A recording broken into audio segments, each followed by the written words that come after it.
Hello everyone. जैसा कि आज की इस वीडियो में हम बात करने वाले हैं क्लास 12th बायोलॉजी के एक बहुत ही महत्वपूर्ण लेसन के बारे में, जिसका नाम है जनन स्वास्थ्य।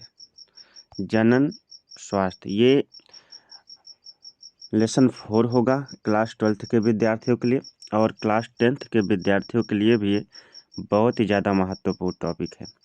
तो जनन स्वास्थ्य में आज हम जो प्रश्न जो है बोर्ड परीक्षा में पूछे जाते हैं उन प्रश्नों को सबसे पहले उठाएंगे। और दूसरी चीज़ है कि यदि आप किसी प्रकार की कॉम्पिटिटिव एग्जाम की तैयारी कर रहे हैं ना, तो भी ये वीडियो आपके लिए बहुत ही ज़्यादा लाभदायक है। तो आइए इस वीडियो को शुरू करते हैं समय ना गंवाते हुए। लेकिन उससे पहले यदि आपने अभी तक स्टडी सीरियल क्लासेस को सब्सक्राइब नहीं किया है तो तुरंत सब्सक्राइब कर लीजिए, वीडियो को लाइक कर दीजिए और अपने सभी दोस्तों तक इसे ज़्यादा से ज़्यादा शेयर कर दीजिए। सबसे पहले हम बात करेंगे जनन स्वास्थ्य की। यहाँ से कौन कौन से प्रश्न बोर्ड में डायरेक्टली फंसते हैं, और ये लेसन बहुत ही ज़्यादा महत्वपूर्ण है।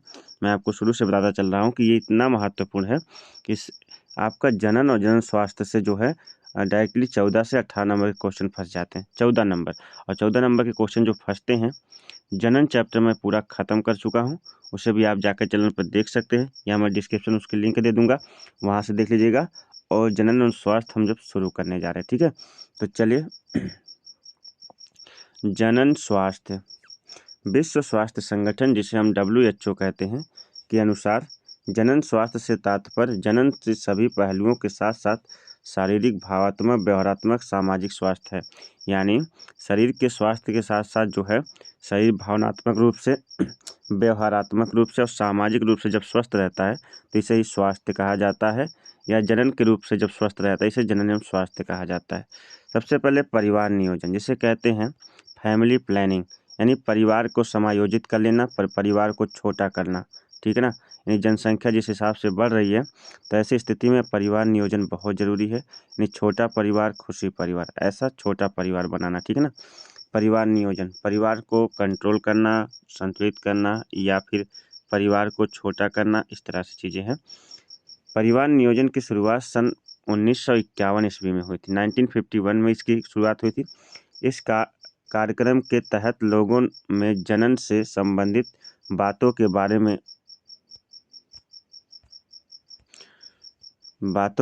में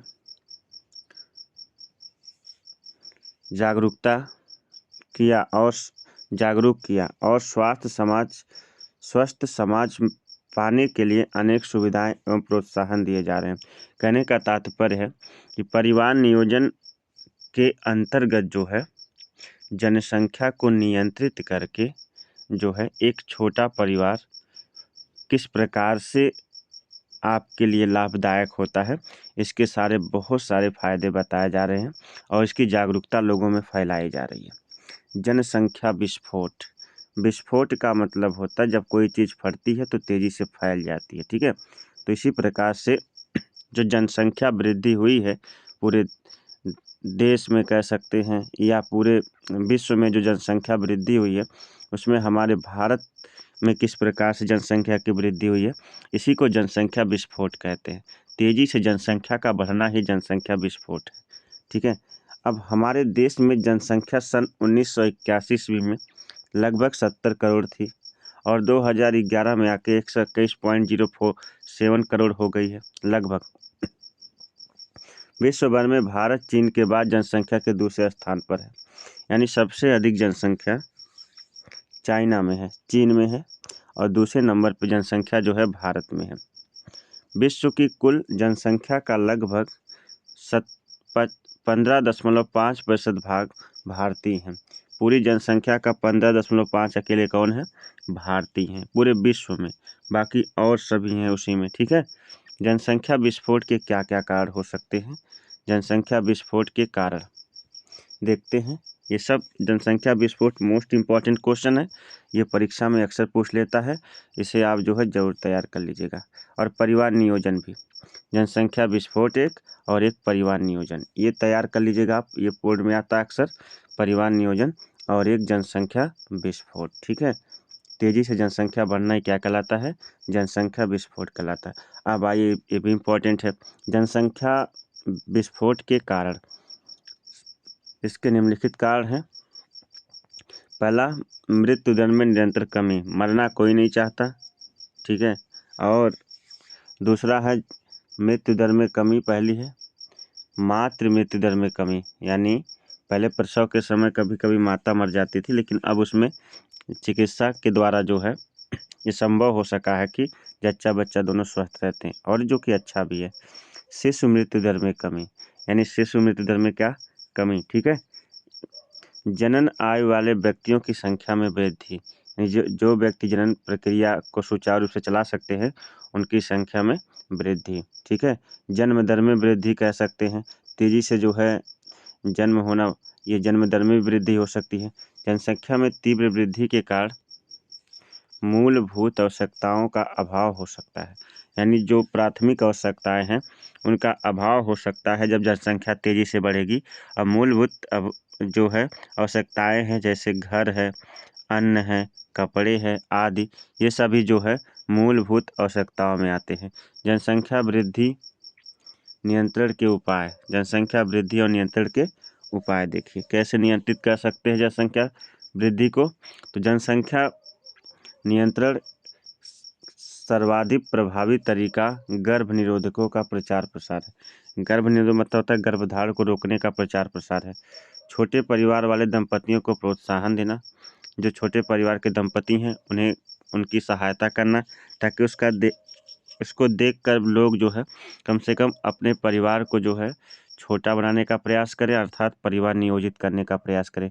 विवाह की वैधानिक आयु स्त्री के लिए 18 वर्ष हो जाना और पुरुष के लिए 21 वर्ष सुनिश्चित करना, यानी अभी तक के लिए लड़की की जो शादी की उम्र है वो 18 वर्ष और लड़के की जो है 21 वर्ष। अभी भी कहीं कहीं पर जो है बाल विवाह प्रैक्टिस में है, राजस्थान वगैरह में बताया जाता है, लेकिन ये जानिए कि लीगल जो है तरीके से 18 वर्ष जो है यहाँ पर 18 वर्ष जो है स्त्री का आंका गया है और 21 वर्ष जो है पुरुष का, ठीक है। इतने में ये इनका विवाह हो सकता है। और लीगल 24 अड्डा जो मेरा चैनल है उस पर मैंने बहुत डिटेल में बताया है, हर प्रकार की समस्याओं को मैंने उस पर जो है शेयर किया है, तो आप उसे जाके देखिए। और उसके बाद जो है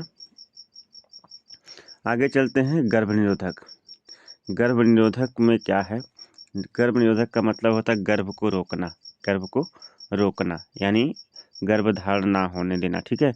एक आदर्श गर्भ निरोधक में निम्नलिखित गुण होते हैं। पहला, यह आसानी से उपलब्ध होना चाहिए, यानी यह आसानी से क्या हो जाए, गर्भ निरोधक उपलब्ध हो जाए। यह पूर्ण रूपेण कारगर होना चाहिए, पूरा रूप से काम करना चाहिए, यानी ये जो गर्भ निरोधक उपकरण है, अब इसमें क्या क्या आते हैं, इसमें जो है गर्भ निरोधक गोलियाँ आती हैं, ठीक है, और इसमें जो है कॉन्डोम्स आते हैं। ये सारी चीज़ें आसानी से उपलब्ध हो और यह पूर्ण रूपेण कारगर होना चाहिए, मतलब पूरी तरह से कामगर होना चाहिए, ठीक है ना। यह प्रयोग में सहज सरल होना चाहिए, ठीक। इसका कोई दुष्प्रभाव साइड इफेक्ट नहीं होना चाहिए। यह उपयोगकर्ता की यौन क्रिया में बाधक नहीं होना चाहिए, जो भी यौन क्रिया है उसमें बाधक नहीं होना चाहिए। अब गर्भ निरोधकों के प्रकार, गर्भ निरोधकों के प्रकार, अब ये गर्भ निरोधकों कौन कौन से प्रकार है। पहले प्राकृतिक विधियाँ, ठीक है भाई, प्राकृतिक विधियाँ कौन कौन सी हैं। यह विधि अंडाणु एवं शुक्राणु को मिलने से रोकने के सिद्धांत पर कार्य करती है, यानी अंडाणु और शुक्राणु को मिलने से रोकने पर क्या करती है विधि, काम करती है। इसमें पहला है आवधिक संयम।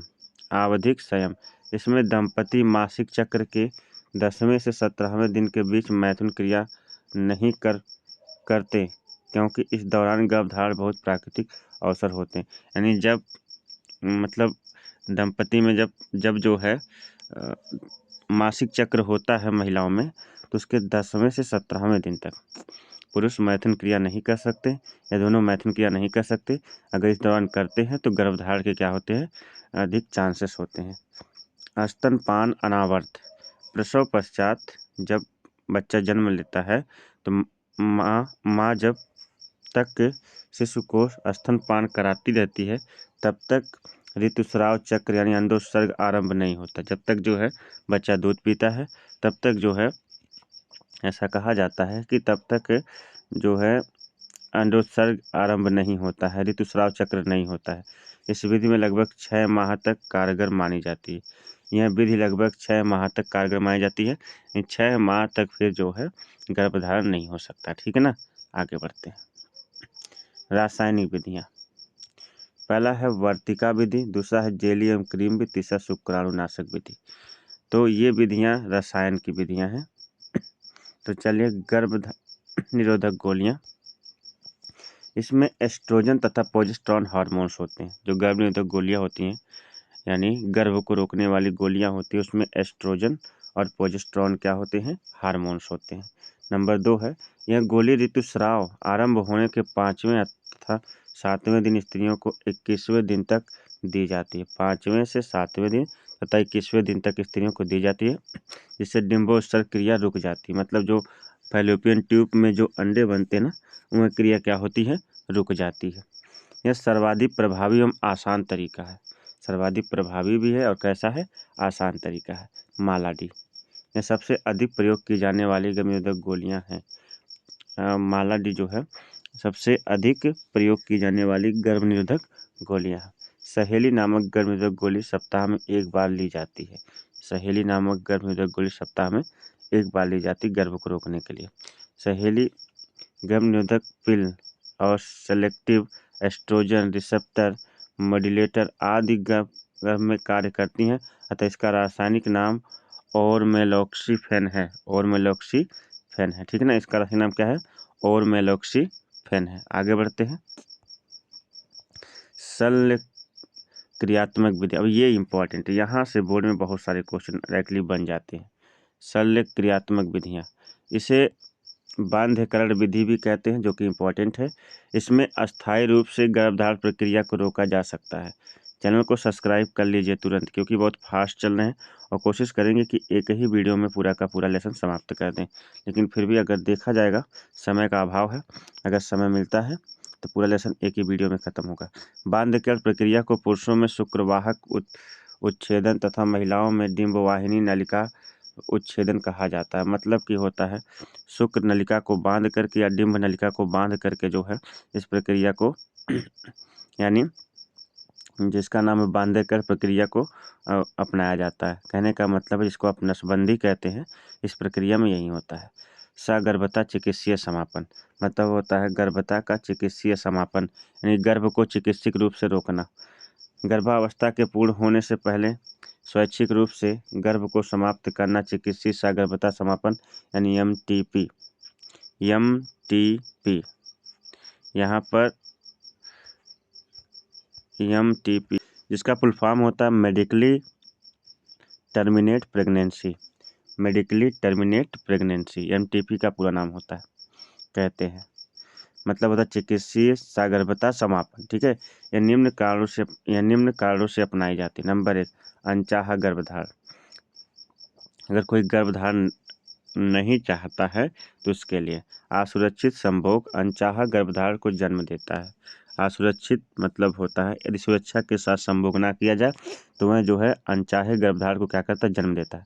बलात्कार, इस कारण में पैदा हुई अवांछित सगर्भता को समाप्त करने हेतु सगर्भता की पहली तिमाही में ही प्रेरित गर्भपात को सुरक्षित माना जाता है। ठीक है ना, आगे बढ़ते हैं। बाध्यता, इनफर्टिलिटी मतलब होता है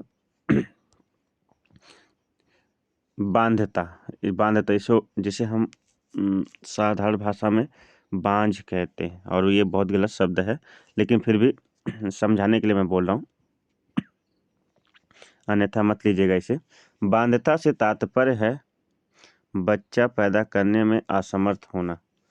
बच्चा पैदा करने में असमर्थ, इसके अनेक कारण हो सकते हैं। शारीरिक विकार के लक्षण। नंबर 2, जन्मजात विकार के कारण।